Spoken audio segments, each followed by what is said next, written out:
So we're here at the Red Pill Expo with Dr. Harry Booyens. Dr. Harry Booyens is an author who wrote what I think is the defining historical book on the history of South Africa. Dr. Booyens, thank you very much for being with us. So tell us a little bit about your book and why you decided to write it. Well, there's a long version and a short version of it. The short version would be that I was very outraged about the farm murders happening already back in 2006, and decided that the one thing I knew how to do is, as a scientist, I'm used to digging up facts, putting them in good order, and then presenting them in what the British would call Queen's English. And so I try to do exactly that with this subject. And I realized I would have to hold people's attention for a very long story, because it's 630 pages. It is the whole history of South Africa. And so I included basically my and my wife's ancestry in this, so that I would have real live people at the particular events to have a human interest in the exercise. But it fundamentally came back down to the idea that it's an outrage what is happening to the farmers in South Africa. They are living every day of their lives in abject terror. And so is the situation getting better? Is it getting worse? And what do Americans need to know about what's happening there right now?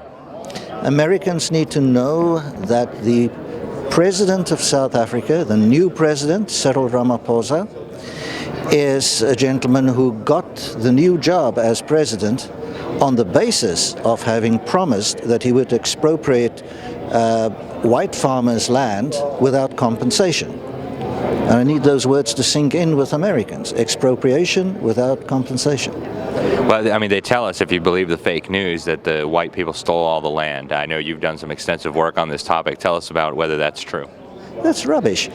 The simplest way of explaining that is that one can draw a simple line through the middle of South Africa.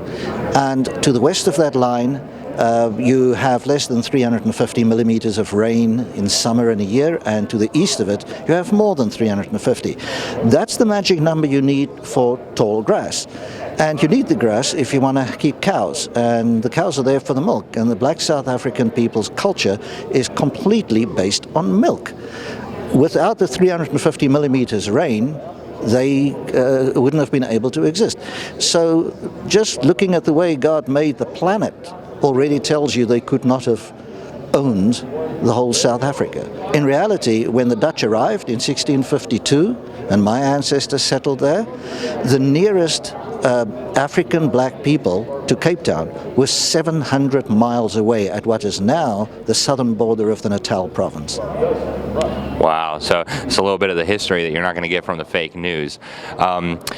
Dr. Booyens, there's a lot of different proposed solutions. People are talking about, where do we go from here? Should we split up the country? Do we need to redesign the Constitution? What do you think is the solution for the crisis that's affecting South Africa now in a way that will work for everybody, a peaceful solution?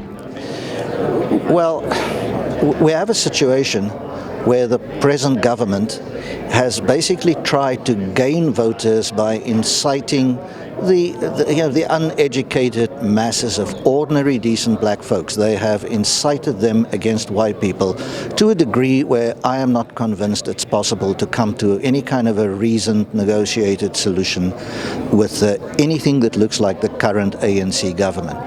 So if that government is brought down by some or other legal means, there may be a chance to talk. But as long as it holds the commanding majority that it does, I think the only way this could work is for the west of the country to secede. I just do not see another solution unless serious pressure is brought to bear, particularly by the United States, on the government of South Africa to stop these outrages of national presidents dancing on stage singing "Kill the Whites" and leaders of black political parties openly screaming from a stage, "Kill the farmers, kill the Boer." It's outrageous. Where else on earth do you hear stuff like that? And where is the media? Yeah, it really is. As somebody who's in the media, someone who's lived in South Africa, the media is just a disgrace, unfortunately, as you know very well. So you're going to be talking here. We're at the Red Pill Expo. A lot of leading conservatives, people in the liberty movement here. What are you going to be telling people about your homeland? Well, I must confess that I guess I'm a seriously odd fish in a strange piece of water for me. But my picture is I have 30 minutes to tell folks that something seriously bad is wrong down there. And my opening line basically is, I'm here, freshly back from the future, and you don't want to go there. Very good. Dr. Booyens, where can people buy your book, AmaBhulu? And tell us real quick, the birth and death of the Second America. Why do you call it the Second America? And where can people get this fantastic book? Oh, well, it wasn't I who called it the Second America. I just stole what I thought was a great line. It was the commander, actually it was Nelson's boss, the famous Nelson. His boss was commander at Cape Town in 1797, and he committed to paper the statement, forgive me if I can't quote it exactly correctly verbatim, but something along the lines of, if as this place got bigger and the people more numerous, it would simply turn into a second America and would in time steal India from us, which would be from the British.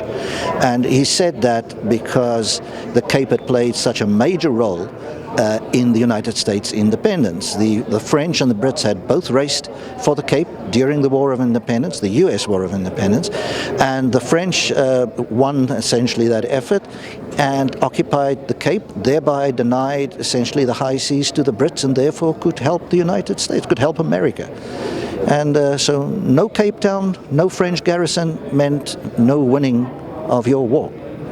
And so the pain and the suffering on the part of the Brits in the wake of that meant that they were never going to allow anybody else to take the Cape again.